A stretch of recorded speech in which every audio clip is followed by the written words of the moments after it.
1-888-EWTN. I don't understand why I have to earn salvation. 1-833-288-3986. What's stopping you? Why do I need to confess my sins to a priest? What's stopping you? This is Called to Communion with Dr. David Anders on the EWTN Global Catholic Radio Network. Hey everybody, welcome to the Monday edition of Call to Communion here on EWTN. It is the program for non-Catholics. So if you are one of our non-Catholic brothers and sisters and you've got a question or two about the Catholic faith, we would love to hear from you. Here's our phone number, 833-288-EWTN. That's 833-288-3986. If you're listening outside North America, dial 1, that would be the U.S. country code, and then 205-271-2985. You can also email us, ctc@EWTN. We would love to hear from you. Well, Charles Beery is our producer. We also have Jeff Burson on social media. He'll pass on any questions or comments that you may want to pose via YouTube or Facebook. And we also have Ryan Penny as our phone screener. Now, I must say that when our son Spencer was a little boy, we used to like to watch the program, Where in the World is Carmen Sandiego? Well, this is Tom Price, and today I'm saying, where in the world is Dr. David Anders? Where are you, buddy? Tom, I am at Roncalli High School in Aberdeen, South Dakota. And it is a balmy, how many degrees there? Well, when I got up, I think it was 1. Oh my! And now it's a scorching 7. At least that's what it said on the panel in front of the high school when I came in. So okay, so the natives are wearing T-shirts, suntan lotion, yeah, exactly. flip-flops, the whole deal there. Well, that's great. Now, what is taking you to South Dakota?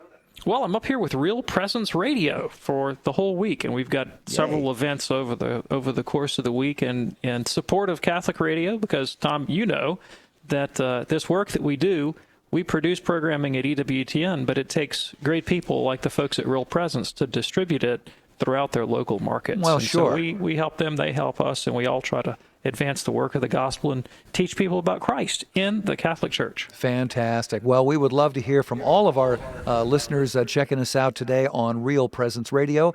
And wherever you are, our phone number is 833-288-EWTN. That's 833-288-3986. Calls are coming in fast and furious right now, but we're going to lead off with an email from Jill, who asks a question that I think is on a lot of people's minds. Why would an all-powerful God allow his son to die such a horrible death? What do you think, David? Yeah, thanks. I really appreciate the question. And so this is a little bit of a riff on a standard objection to belief in God, which is, why would a good God allow evil things to happen? Right. This is a little bit more specific. Why would a good God allow evil things to happen to his one and only Son? So let me answer the first question first and then tie it into the death of Christ. So suffering and evil is a mystery, and we'll never fully understand it rationally in this life. But we can know this much, that God allows evil to happen. He allows suffering to happen because he intends to bring out of it a greater good. Sometimes in this life, we can see that happen in our in our face, so to speak. You have some trial or tribulation, and then 3 years later, 5 years later, you look back and you say, well, I'm a better person because of that, or this good thing happened to me that wouldn't otherwise have happened, and I now see the sense of it. But many times we don't. Many times we don't see the resolution to that dilemma, and it requires faith and trust in the goodness of God and the knowledge that the horizon of our life is eternity. And so we may see the resolution of that in the next life that we don't see now. But the long and the short of it is that God lets evil things happen because he intends to bring out of it some greater good. Now, here we come to the question of the suffering of Jesus, God's very own Son.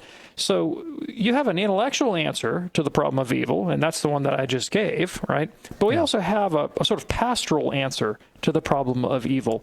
And anyone who's ever been at the bedside of a sick person knows when they're sitting there in pain, they don't necessarily want your philosophical answer to the problem of suffering. They want your hand in theirs. Sure. They want compassion. They want presence with them. And that's what God gives to us in the suffering of Jesus, that Christ comes and enters into solidarity with suffering humanity. God in the flesh comes and suffers along with us to show his closeness and his solidarity with us. Now, in the case of Christ's own death, One thing to keep in mind is it was voluntary. Jesus said of himself, no one takes my life from me, but I lay it down of my own accord. And even though in his human soul he recoiled against the prospect of suffering, as we all do, his prayer was, Lord, take this cup from me, but not my will, but thine be done. And it's that attitude of resignation to the good will of God, that trusting surrender to divine providence, that God glorifies in Jesus. And Paul tells us in Philippians 2 that because of his humble obedience to death, God exalted him to the right hand and gave him the name that is above every name. And so that willing submission to divine providence, that surrender to martyrdom, is meritorious and therefore wins for us the price of our redemption. So not only is Jesus a friend who can come and compassionately suffer with us, but in his suffering, he wins the salvation of the human race. Very good. Jill, thank you so much for your email. Here's one now from Philip, who says, at this time of the year, I often hear from more secular friends and family the old argument, well, Christmas is just a pagan ritual that has been hijacked by the church. So how would you respond to this? And can you please explain how we came to celebrate the birth of Christ on December 25th? Yeah, thanks. So first of all, what's wrong with hijacking pagan ritual? Yeah. I kind of like the idea of hijack. I mean, like I like Corinthian and Doric columns, in my architecture, and there I'm hijacking away cultural appropriation by the Catholic Church of whatever we find good anywhere. And in fact, in the course of evangelizing the world, this is what the church has always done. You move into a culture, and you don't destroy culture. You try to sanctify it, baptize it, bring it within the orbit of the Christian faith and expression. So the objection, hey, Christians just took over something pagan, really carries no weight with me, and I don't think it should carry weight with anybody else either. Now, the celebration of Christmas as a feast in the church's calendar does not go back, as far as we can tell, to the 2nd century. We don't actually find it universally celebrated throughout the church until late antiquity. And there are debates by scholars as to the reason for the 25th of December dating, and some people make an argument from a pre-existing pagan celebration. Others have tried to actually orient that with data that might suggest that Jesus really was born on that date. But the important thing is not the actual historical date of Christ's birth, but rather that there be uniformity in the church's liturgical celebration, so we can all celebrate this magnificent event of the incarnation and birth of Christ on the same day. Fantastic. Appreciate that. And all the way from Aberdeen, South Dakota, it is Dr. David Anders with Call to Communion here on EWTN. Our phone number 833-288-EWTN. Do stay with us. The leading Catholic voices are on EWTN Radio.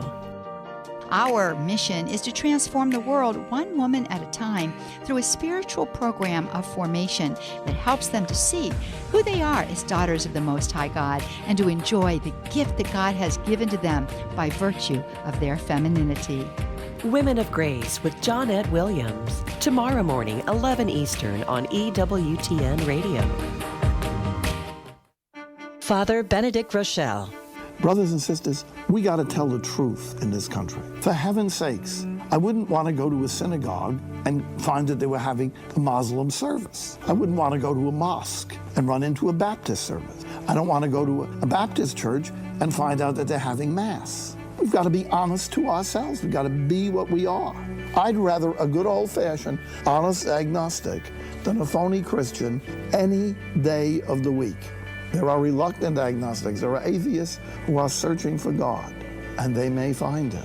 But somebody who says they're doing something in the name of God, in the name of Christ, and God and Christ have nothing to do with it, is violating this commandment.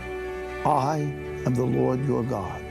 You shall not take my name in vain. The people you know and trust are on EWTN.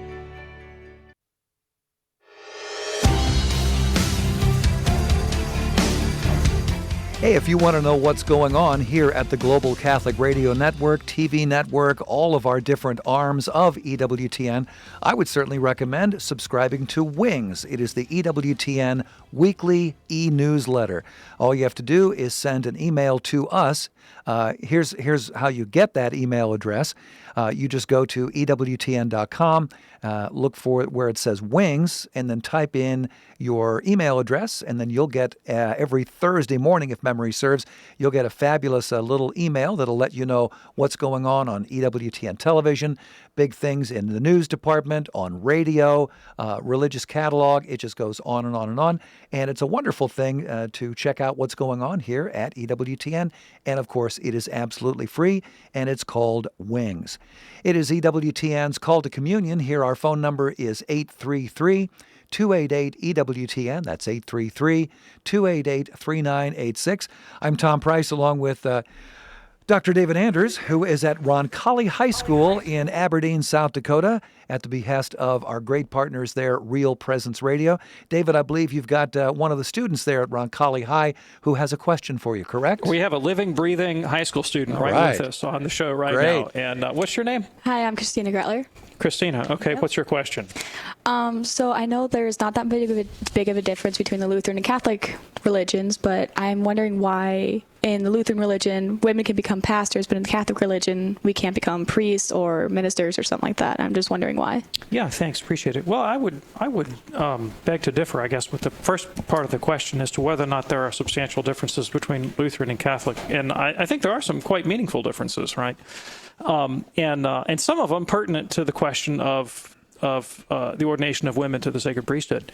So Martin Luther, among other things, rejected the idea that the Mass is a sacrifice. And that was one of the most important questions in the Reformation. Do we actually offer the body and blood of Christ to God the Father in reparation for the sins of the world when we go to Mass? And Luther said emphatically no, emphatically no. And so he rejected the whole idea of an order of priests in the church whose principal job was to celebrate sacraments and offer sacrifice to God. That's why in the Lutheran tradition they have ministers, they have pastors whose job is maybe teaching and exhorting, but not priests per se. And that's critical to the answer to your question, because within the Catholic Church, we understand that Christ established a sacred priesthood, and the priest actually stands in the liturgy in relationship to the church as Christ does to the church. He's in the place of Christ as a husband to a bride, as a father to a family, and as Christ himself present in the mind and actions and intention of the minister making that sacred offering. And so since he is in persona Christi, it is fitting for his position in the sacrificial rite of the church that the priest who makes the offering, which is Jesus himself, be represented liturgically by a man. All right, and so the sacerdotal, that means priestly office that the minister occupies in the place of the liturgy, which is something Luther rejected, is critical to understanding the nature of the male-only priesthood. Another thing I'll bring in for consideration as well is that while I think you can make a strong case for the male-only ordination in sacred scripture, Luther, of course, also rejected sacred tradition as a binding authority for the interpretation of sacred scripture or for Christian tradition. But the Catholic Church understands that Christ gave us sacred tradition before he gave us the Bible. In fact, the Church is the one that put the Bible together. And there's a uniform witness of sacred tradition on this question going back for 2,000 years. All of the canonical, liturgical, theological reflection of the Church for 2,000 years, east, west, north, south, presumes the ordination of men only to the sacred priesthood. So, but let me add a few qualifications, all right, that may be a help to you. One of them is that the Catholic Church recognizes that there are two priesthoods. There is the ministerial priesthood of the priest in the Mass, but there's also the baptismal priesthood of all the faithful. And every baptized person in the Catholic Church is a priest in the Catholic Church and participates in that act of sacrifice. So you are, if you're baptized, you are a priest in the Catholic Church according to your baptism and have that baptismal dignity. The fact that women aren't ordained to the priesthood doesn't mean that women do not occupy positions of leadership in the Catholic Church. Oh, yeah. We're in a Catholic school right now. What is the ratio of men to women in leadership in this institution? I've never been here. I don't know anything about it, but I work in Catholic education, and I know that there's a very high proportion of women in leadership in Catholic education. I work in a chancery for a bishop in a diocese, And we've got women in our diocese represented at all levels of leadership. We're on the air right now with EWTN Global Catholic Radio, which is the largest religious broadcaster in the world, founded by a very powerful woman, right? So, women who feel called to leadership in the Catholic Church, plenty of opportunities. But at the end of the day, a woman can't be a priest for the same reason that a man can't be a mother. There you go. Right. But that's no slight on my dignity that I can't be a mother, and it's no slight on the dignity of a woman that she can't be a priest, which is essentially a paternal role. Hope that clarifies it for you. Thank you so much for your call. It is Call to Communion here on EWTN. If you're ready now, let's go to the phones at 833-288-EWTN. That's 833-288-3986. We're going to begin with Andrea, who is calling from Houston, listening on the EWTN app, and she's a first-time caller. Hey, Andrea, what's on your mind today? Hello, gentlemen. Thank you for your show. Sure. I just wanted to ask a question. Was Joseph and Mary's marriage valid since it was never consummated? And also, is a Catholic man and woman's marriage valid if they don't consummate, especially for health reasons? Okay, thanks. I appreciate the question. So, Mary and Joseph never consummated their marriage, and that's actually where we get the term Josephite marriage. A Josephite marriage is a valid Christian marriage that is not consummated. And the answer to your question is yes, it is valid. What affects the validity of a marriage is the promise of marriage that the spouses make to one another. They confer the sacrament on one another, not by the act of conjugal union, but by the act of making that promise of marriage. I'm going to be with you forever, to have and to hold, love, honor, cherish, better and for worse, rich, poor, till death do us part. It's that vow of lifelong fidelity to one another. For the sake of raising a family, right? That's the ultimate end of marriage. But we can consecrate that marriage also in a higher sense to God, and it still becomes spiritually fruitful instead of just physically fruitful, and it can be a valid Christian marriage. Now, the Church does draw a distinction between valid consummated marriages and valid marriages that are not yet consummated, and there are some canonical implications for dissolution, allowable in the one case and not in the other with the Pope's permission. But it's still understood to be a valid marriage and therefore a valid sacrament in the Catholic Church, and still the promise of grace attends and so forth. Now, let's see, there was a question about it in case of physical health difficulties, could you still have a valid marriage? Yeah, and the answer, of course, is yes. And I could see this. I mean, I can think of a number of circumstances where this might occur. I mean, particularly among the aged. Those for whom sexual union may no longer be a real possibility might still want to achieve many of the spiritual goods of marriage, even though they might not be physically capable of doing so. Now, I should qualify that impotence can be an impediment to achieving a valid marriage. All right. But without prejudice against the goods of a Josephite marriage. Okay. Andrea, thank you so much for your call. That opens up a line for you right now at 833-288-EWTN. That's 833-288-3986. It is Called to Communion with Dr. David Anders, who is today at Roncalli High School in Aberdeen, South Dakota, here on EWTN. Let's go now to Jonathan in Denton, Nebraska, who's listening on the Great Spirit Catholic Radio. Hey, Jonathan, what's on your mind today? Hey, what's on my mind is investing in the church, the people of the church. I understand that, you can build a church, and that's nice, putting money and everything in there. But when it comes to investing in people, like what I'm talking about is if say somebody gets sick or hurt or something, I'm just wondering what kind of programs you have to offer. I know Jesus was a healer. You hear stories in the Bible, him passing on his knowledge about healing and stuff like that. And I see people laying hands upon other people and them feeling good for a week or two, but then going back to having their problems. I don't think that religious leaders have magical powers, but I'm just wondering what programs do they have with all this money they're collecting? What do they have to offer people when it comes to health care? Okay. Thanks. I appreciate the question. So first of all, I would like to challenge a little bit the premise of the question that the church is just rolling in money. And I work for a Catholic diocese, and I actually have some knowledge about the budget of the diocese and the collections and what we do with the money and this kind of thing.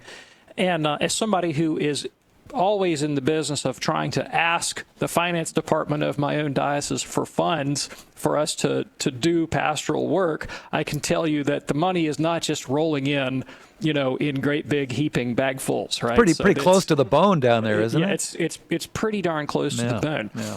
And in terms of the money flowing out, a fair chunk of it, at least in my diocese, is actually going directly to poor relief. So we're actually paying people's power bills and paying their water bills and buying them groceries and things of that sort. And they're also trying to put broken lives back together. So, we have my diocese provides counseling services for families in crisis, drug addicts, and bereavement, and all the sort of things that people are going to go through. And you have to actually have qualified people who have degrees in counseling and social work, and they have to be paid salaries. An enormous area of outreach in the church in terms of social outreach and ministry is in education. And we never, I promise you, and I'm sitting in a Catholic high school right now, the church never has enough money to meet the educational demands that it wants to meet, that it seeks to meet. Sure. And so, a project that I'm working on at present right now is trying to come up with funds to pay for education, private Catholic school education for people in the urban centers that live well below the poverty line and have no ability to pay for that kind of education themselves. And who are not Catholic in many cases, right? And very oftentimes people who are not Catholic, because we try to do good to all people, whether they're Catholic or not, right, because we're Catholic. And of course, the Catholic healthcare network, and you mentioned healthcare, is the largest in the world, right? Private healthcare network, largest in the world. And in fact, it was the Catholic Church that invented these modern institutions of benevolence, like hospitals and schools, that were available to everyone and not just to the rich. So the church does an awful lot in the way of social programming to try and concretely improve the lives of individuals.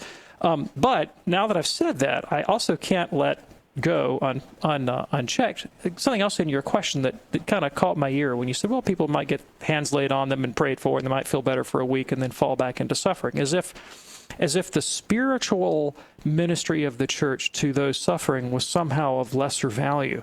Because ultimately, all of these things that we do, we educate and provide health care and social services and so forth, these are not the ultimate purpose or end of the Catholic Church. Because we believe that man is created for eternity, humanity, I should say, is created for eternity. The horizon of our life is forever. And the ultimate end and goal of Catholic ministry is not just to heal the body or educate the mind for this life, but to prepare men and women and children for an eternity of life with God in heaven through Christ. And along the way, we will all encounter suffering. I mean, suffering is an inevitable part of our condition, and even the best doctor in the world can't remove every possibility of suffering. But the Catholic Church tries to create in people, through the help of the sacraments and God's grace, that spiritual formation that enables them to cooperate with God's providence suffer in suffering so they can ultimately be fit for heaven.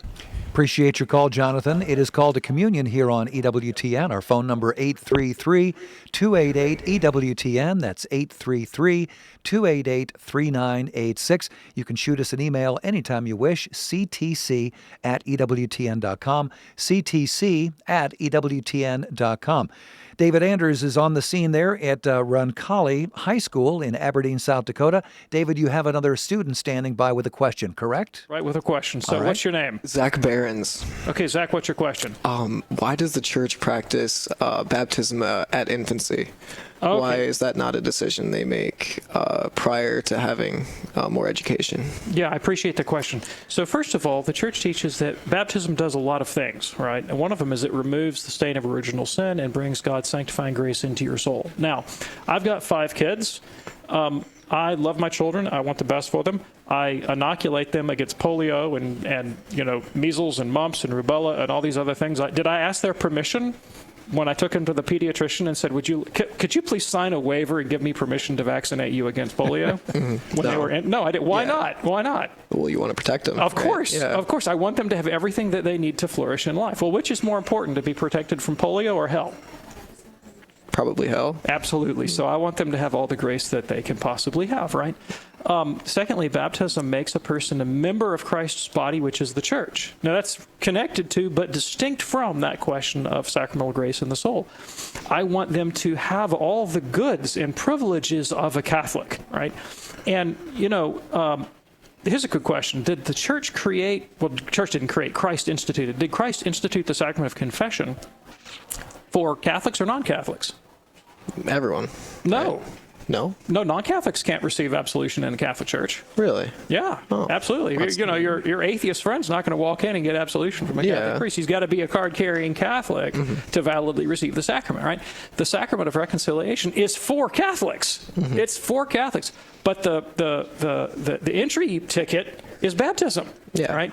And that's just one of many examples. So I want my children to have access to all of the spiritual goods that the church has to equip them for the life of heaven and preserve them in this life from sin and various other things. So it gives you sanctifying grace, removes original sin, makes you a member of Christ's body, the church, with all the rights and privileges that come with that, like, for example, being able to access the sacrament of confession. And finally, baptism makes you a priest in the Catholic Church. You can offer the sacrifice of your life, and normal everyday things that would have only a transient value are transformed by this sacrificial mode of living into eternity, things that we can give to God that He'll pay back to us in eternity. I want my kids to be able to acquire that merit from a very early age and so enjoy the life of heaven ever more intensely. Why would I leave that up to chance? Lots more straight ahead. Teresa Tomeo. It's our goal to help each and every listener take this beautiful faith of ours out into the public square with great ideas on making a difference through engaging the culture. The leading Catholic voices are on EWTN Radio. This is a Messy Family Minute with Mike and Alicia Hernan. Creating good habits is an important part to family life, especially at the beginning of a school year. St. Francis said, "Let us begin again, for until now we have done nothing." This is a great inspiration for us because we're probably the most consistently inconsistent parents out there, and we're always beginning again. It's hard to create habits in ourselves, let alone in a group of children. To start a new family habit, you need to first sit down and create a plan with your spouse. Remember, most of us spend too much time on what is urgent and not enough time on what is truly important. Then you need to implement the plan together. Think about the pushback you're going to get from your kids and be ready to deal with it. Talk to the older kids ahead of time and try to get their buy-in. Connect any new habits with a bigger vision for your family life. And keep them motivated. Connect your habits with good things that kids like to do. Show them the positive consequences of their actions. For more information and encouragement, visit us at messyfamilyminute.org. I'm Lisa Poptek with More to Life. Advent is the time to reflect on how God took time out of the busiest schedule in the universe to be present to us. This Advent, take some time to make more time to be with the people you love. Make Christ present in your home by being more present. Let God's love be incarnate in the way you attend to the people you care about, and let them know that the most important thing you have to do is spend time with them. Hi, this is Cy Kellett. Later today on Catholic Answers Live, join us for 2 hours live from Australia. Well, it's a live recording from Australia. Catholic Answers Live, 6 p.m. Eastern on EWTN Radio. Now, back to Call to Communion with Dr. David Anders.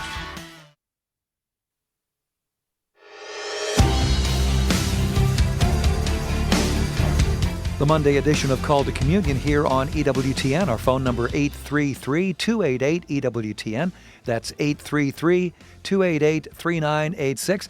I'm Tom Price here at the studios of EWTN Radio, and we have Dr. David Anders live from Roncalli High School in Aberdeen, South Dakota. David, let's go now to line 3 and talk with Debbie in St. Louis, listening on Covenant Radio. Hey, Debbie, what's on your mind today? Good afternoon. Thank you, Dr. Anders, for taking my call. I was having a conversation with my brother Saturday night, and he asked me if Jesus had any brothers. And I, of course, said no. Well, then he went to the Gospel, Mark 6, verse 3, where it says in there, "Is not this the carpenter, the son of Mary, and brother of James, Joseph, Judas, and Simon?"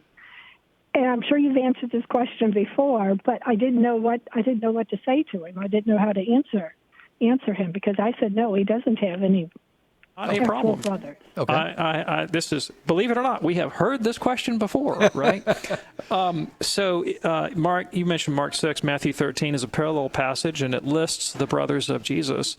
Now, what you need to do is read those against Matthew 27 and John chapter 19, because in those texts, we actually learn who the mother of these individuals is. And it's not the Blessed Virgin Mary. It's Mary, the wife of Clopas. That's what the text says. Mary, the wife of Clopas, who is cousin to the Blessed Virgin Mary, or sister, relative. And so we can see from the genealogy that's presented in sacred scripture that these are in fact cousins of our Lord. So why call them brothers? Well, because of a convention that continues to exist even in this day and age of often calling relatives brethren. You know, I've got a buddy named Bob. He's never met anybody that wasn't his brother. He's like, hey, brother, you know, everybody's brother, right? And so it's just a first century convention and a Jewish convention of referring to extended relatives as brethren or brothers. But we actually know from the text itself that these are cousins. And to add to the confusion, the name Mary was very popular in that era, was it not, David? Oh yeah, you could just walk out, blindfold yourself, and walk out of the synagogue until you bump into somebody, and they're going to be named Mary. Yeah, there you go. Thank you so much for your call, Debbie. It is Called to Communion here on EWTN. Our phone number 833-288-EWTN. That's 833-288-3986. Let's go now to Trish in Omaha, listening on a longtime partner of ours, Spirit Catholic Radio. Hello, Trish. What's on your mind today? Hi, Doctor. How are you? Hi, Trish. I'm doing all right. How about you? Hanging in there. So I have a question. My 22-year-old son has gotten engaged this year, and behind everybody's back, he and his fiancée decided to go and buy a house together, and they're living in it together. And when we found all of this out, of course, it totally broke our hearts, because this is not the way we have trained our son to behave.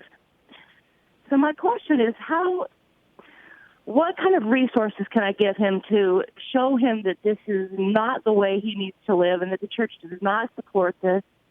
Even though I've, trained him up that he knew those things, but his girlfriend or fiancée is a convert the last year, and it just amazes me that we're going through this right now. Sure. I don't know how to handle it, with the holidays coming. Okay. And I know the grief that you're experiencing, and I'm sorry. And you're not alone, right? And you're not at fault. You did your best to teach your child the faith, and you are in competition with a toxic culture that glorifies and presents immoral sexuality to everyone all the time, every time you turn around. And it's a very alluring message with a lot of glitz and high-definition media, and the message of self-control and virtue and discipline and honor doesn't sell nearly as well. So this is not your fault. This is really the fruit of living in the toxic culture that we live in. Now, I think realistically, the odds that you will change his mind are low. Right, and because he's heard it from you 10,000 times, but there are good reasons that he should not do this, right? And one that he really should consider is the secular psychological literature, the sociological literature, showing that cohabitation is highly correlated to future divorce. And so if he wants to actually have a marriage that endures with this woman, you said he's fiancé, then he's going about it all the wrong way, and he's increasing the likelihood that the relationship will fail. Now, there is a recent book by Mark Regnerus, Regnereus. He's a Catholic sociologist. And the title of the book has gone out of my head, but it's got sex in the title, all right? Mark Regnerus. And it's all about the sociology on sex and relationships in the 21st century. And the result is going to show basically what I've said with other details as well. Might be something worth looking at. And there are some questions that I think this individual, your son, ought to ask himself, right? A lot of people want to know, well, what's the difference between living together and not living together, or, having a sexually intimate relationship now versus waiting until after we're married. I mean, if we know we're going to get married.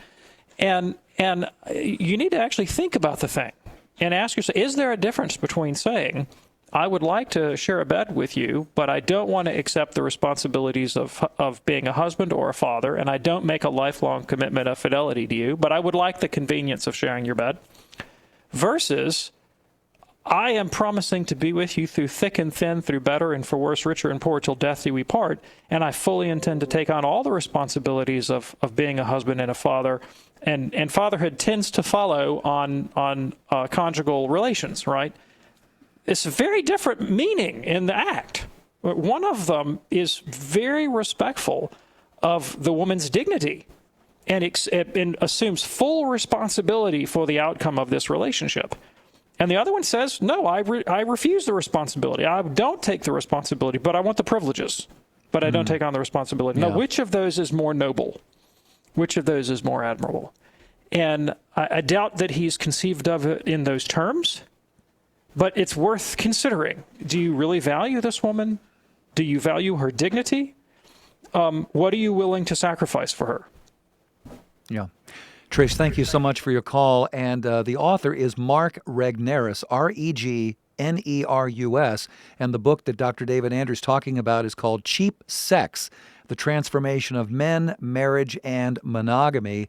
Looks like Mark has written 3 books on this subject. His website is markregnerus.com. Thanks so much again for your call, Trish. It is Call to Communion here on EWTN. Let's go to Katie now in Athens, Georgia, listening on the EWTN app. Hey, Katie, what's on your mind today? Hi, Mr. Price, Dr. Anders. I love talking to you guys. I called a couple of months ago. You guys compliment each other so well, and I really look forward to your show every day. Thank you for your ministry.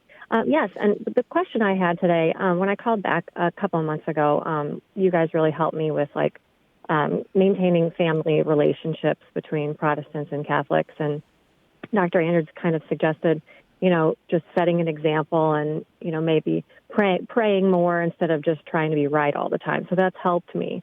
But the conversation has kind of evolved to, listen to this debate or listen to that debate. And Dr. James White has been referenced, which you guys have talked about that before. But I guess my question was, at what point is it appropriate to listen to debates? Do you have to just make sure you're really educated in the Catholic faith before you do that so you don't fall prey to something? Or are there any debates that you recommend, or should I steer clear of that? Okay. Yeah, thanks. I appreciate the question. So the debate as a genre, I personally feel like, and this is true whether you're listening to debates between Protestants and Catholics or Republicans and Democrats or whatever it might be, I personally feel like it's not the most fruitful genre of engagement precisely because of the polemics. And a lot of times it's not the person who is right, but it may be the one that has the greater rhetorical skill that comes out on top. And if you've ever participated in a live debate, you know that the audience is typically divided into teams, and they are rooting for their champion on their side, and it's a lot of party spirit. And it's difficult to get an honest hearing and really delve into the issues and try to understand, well. That doesn't mean you should never participate in or listen to a debate. I got invited one time to actually participate in a debate with a Protestant fellow in Minnesota, and I was the Protestant who had become Catholic, and this guy was actually a Catholic who had become a Protestant. And we debated on the question of sola scriptura. And I enjoyed it, except that we ended up talking past each other half the time, and I didn't feel like my arguments were really being engaged with. Sure. Doesn't mean you should never do it. Now, if they're putting a lot of pressure on you in this area, one thing you might consider doing is to say, okay, look, I'll listen to one of your debates if you listen to one of mine, right? Or I'll read one of your articles if you read one of mine. And to be honest with you, some of the resources that we have at the Call to Communion website, calltocommunion.com, is a great place to begin this kind of dialogue with Protestants who really are trying to push you. And one of the reasons why is that, at least in the website, we try to be very charitable in our engagement with people on the other side of the conversation. And I don't know anyone who does this better than my friend Brian Cross. Some of the articles that he has written in engagement with Protestants are, they're dialectical. They take an opposing point of view, but so charitable in the way he approaches the conversation. So that might be something you would be interested in looking at. Katie, thank you so much for your call. It is Call to Communion here on EWTN. Our phone number 833-288-EWTN. That's 833-288-3986. Last chance to get those calls in, and we do have a couple of open lines right now. 833-288-3986. Well, here we are in Advent. We're now already in the second week of Advent. Good time to bring the true meaning of the season to your home by shopping EWTN Religious Catalog for all of your Advent and Christmas needs. And I'll give you a great example here. I just checked it out online. It looks great. The Children's Nativity Set. It's an 11-piece set made of solid wood pieces designed to be handled and played with and really enjoyed as a young child's first nativity set. It looks like a lot of fun. The pieces will fit easily in a child's hands.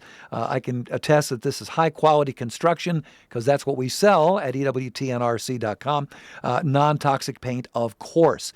Now, if you're interested in this, right now there is free standard shipping on all orders of $75 or more at the checkout. So visit EWTNRC.com for all the details. If you're interested in that children's nativity set, here's the number to put in the search bar, RLN95, RLN95. And of course, every purchase made at EWTN.com directly supports all of us here at EWTN and Mother Angelica's mission. So this season, remember, buy Catholic, shop EWTNRC.com.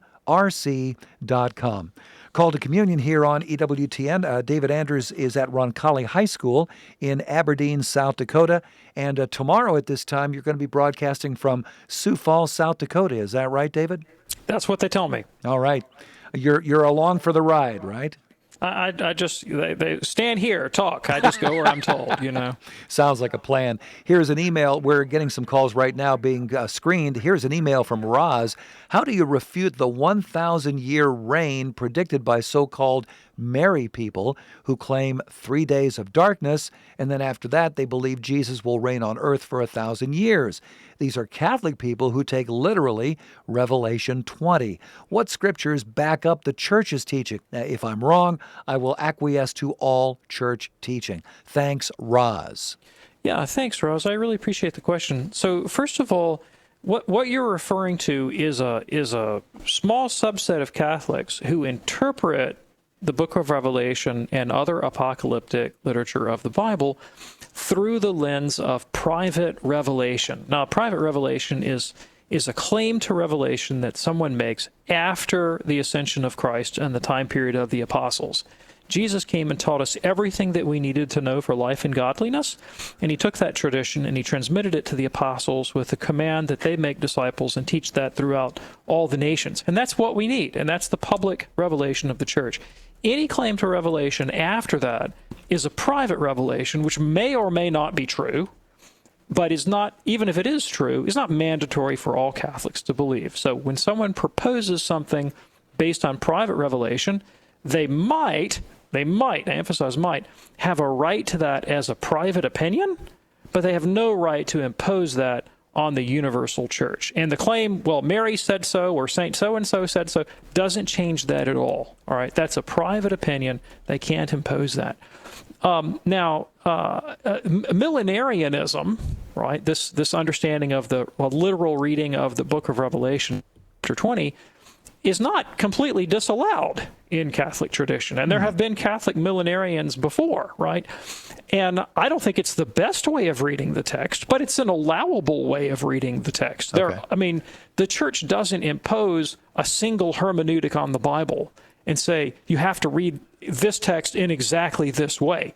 Now, the dominant interpretation of the apocalyptic literature over 2,000 years has been the Augustinian framework. And basically what Augustine said was this. He said, look, these wild characters in the book of Revelation are allegories for spiritual experiences that all Christians in the church goes through in every age. And it's really characteristic. It's relevant to any period in which you live. That's why there have been so many claims down through the centuries. Somebody says, hey, this political leader here looks like the Antichrist.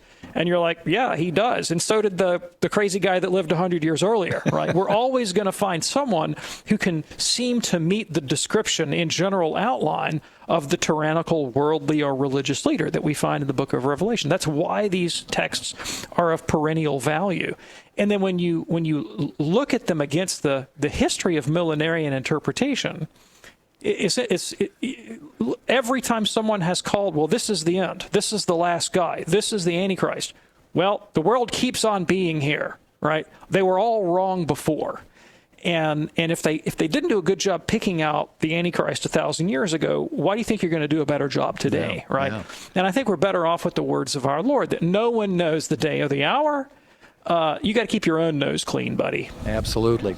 All right, Dr. David Anders speaking to you from Roncalli High School in Aberdeen, South Dakota, here today on EWTN's Call to Communion. David, you have another student standing by with a question, right? It looks like we've got a heap of them over here. All right. So we can take a student if we've got one. Yeah. I don't know. I don't think I even want. You guys aren't waiting for a question? Oh, they're just listening. Sorry, we just have a big audience. Very good. Let's go to Ryan in Northridge, California, listening on YouTube, our first-time caller. Ryan, what's on your mind today?